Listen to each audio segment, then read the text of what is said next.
Hello everybody, I'm Ghost Moments, and this is episode 6 of my Revolution series. Today on the Revolution SMP, we're going to be doing something a little bit different. We're going to build ourselves a shop in the shopping district. What kind of shop, you might ask? Well, as you're going to see in a second here, I've got a trading hall full of villagers, and this double chest right here is, well, half full of shulker boxes, which are each filled with enchanted books. I literally have hundreds of these things, and I'm planning on those being my primary items up for sale in my shop. However, I also have a few other items that I'll be selling, but I'm going to reveal that a little later on in this episode. Anyway, I've been a busy ghost since our last episode, getting all these villagers in place, which, if you're familiar with villagers in Minecraft, is no easy task. I've got some masons right here, some farmers, a few armorers, and a Fletcher on the end there. Then I have 22 librarians across these two sides here. And all the way over here, I have some clerics. So that's a grand total of 42 villagers in this room, plus 2 zombies behind each section, making it a little noisy down here. And as you can see by this ridiculous party here underneath my villager breeder, I still have a ton of these guys left if I need more trades later on. There are definitely a few enchanted books I still have to get, but we have plenty for now. I also built myself a modest cactus machine back here, which is cranking out just enough cactus for all the green dye that I need for my next build. Oh yeah, and this little cow killing machine here that's, well, honestly a dud. It doesn't work very well. I'll be tearing this down soon and rebuilding something else in its place. Okay, for now, let's head over to spawn, and I'm going to show you the piece of land that I reserved for our shop. Okay, so directly in line with the center of spawn, all the way down on the other side of the shopping district, I've measured out a nice big space for this build. My plan is to build my second pyramid on the server that has a small shop in each one of the 4 corners of the interior. I've already got my supplies over there, so without further delay, I think it's time to start building.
Hey everyone, I'm back, and that was over 13 hours of footage crammed into a single time lapse. I hope you enjoyed watching it.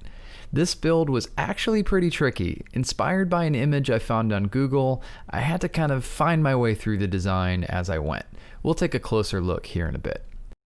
One of my favorite parts I built off camera is actually the stairway leading up the hillside here. I still need to build a better path connecting the rest of the shopping district, but let's walk down the stairs here and take a look. As you can see, I terraformed the cliffside to make the entrance to the shop a little more interesting. I've mentioned this before, but terraforming is one of my favorite things to do in Minecraft.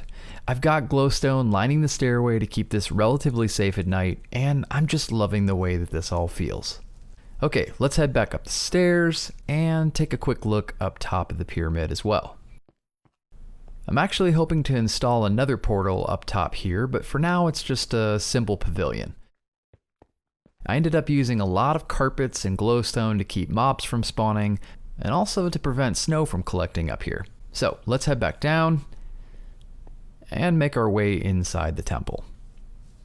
I love this open pillar design, and my favorite part is the ceiling. This was an absolute nightmare to figure out, but I'm loving the final look, as well as this sunken in floor design here.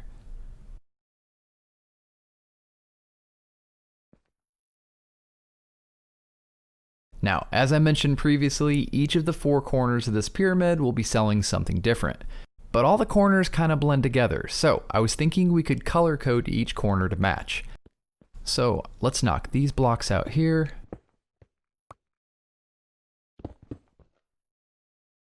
And I've got some purple stained terracotta. And we'll just drop these in here. Like that. And put these up here.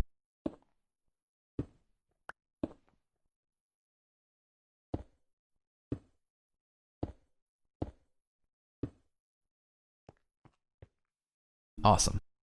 Now let's get all of our barrels and books and get this store stocked.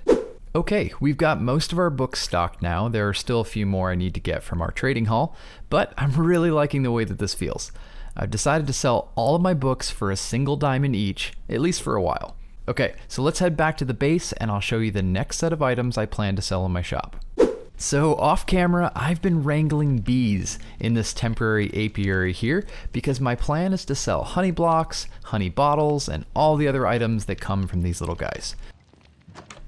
Okay, so what I want to do now is build a little automatic micro farm that collects these items from our beehives once we have them all in place.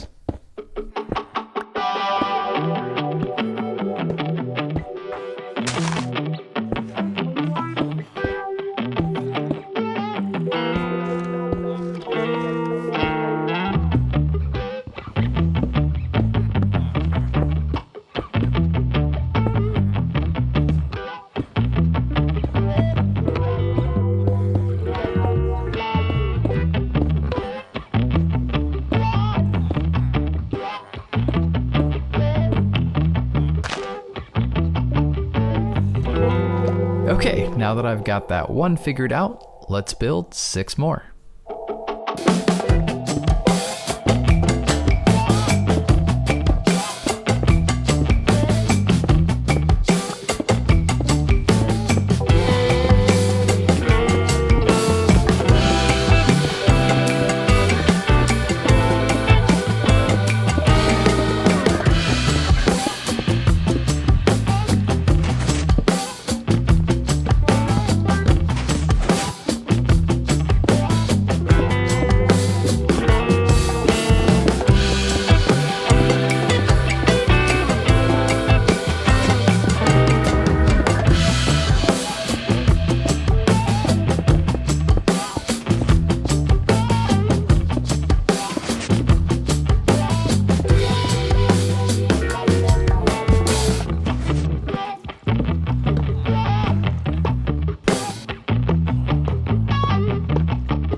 boy, I'm hungry. Okay, I need to jump down here and dig out a little trench down here so I can run a line of hoppers to a single chest. But I think I'm actually going to go ahead and build another row of these off camera on top of the ones I just built. And then I'm going to go AFK for a few hours and see how much this farm produces. So I'll see you back here then. Okay, it's actually been a few days away from keyboard. It's taken me quite a few hours to edit this video together and to compose the music tracks. But these bees have been producing super well. Even though I haven't filled up all 14 of the machines yet with bees, this should be enough for me to stock up our shop. So let's head over to the shopping district quick and we'll do that. Alright, I've already installed some yellow terracotta in this corner over here where we will be selling our honey products. See what I did there? We're going to sell honeycomb for 2 diamonds per stack. Honeycomb blocks for 3 diamonds per stack. Honey bottles for 3 diamonds per stack. And honey blocks for 5 diamonds per stack. The honey blocks are hecka expensive to produce as they require 4 honey bottles per block. So hopefully that's a reasonable price. I also thought I would sell some of these empty bee nests in case people wanted them for decoration or to start their own hives. All in all, this shop is looking pretty great, so I hope that people come by and take a look. And with that, I'm going to have to wrap up this episode. I hope you enjoyed following along. If you did, please leave me a like and a comment. If you haven't already subscribed, you should. It's free and it helps my channel to grow. I have some exciting plans to release more frequent episodes very, very soon, and even a visit to our solo Skyblock world. Until then, I hope you had a happy Thanksgiving, if that's something you celebrate, and we'll see you in the next episode. Thanks for watching. Bye.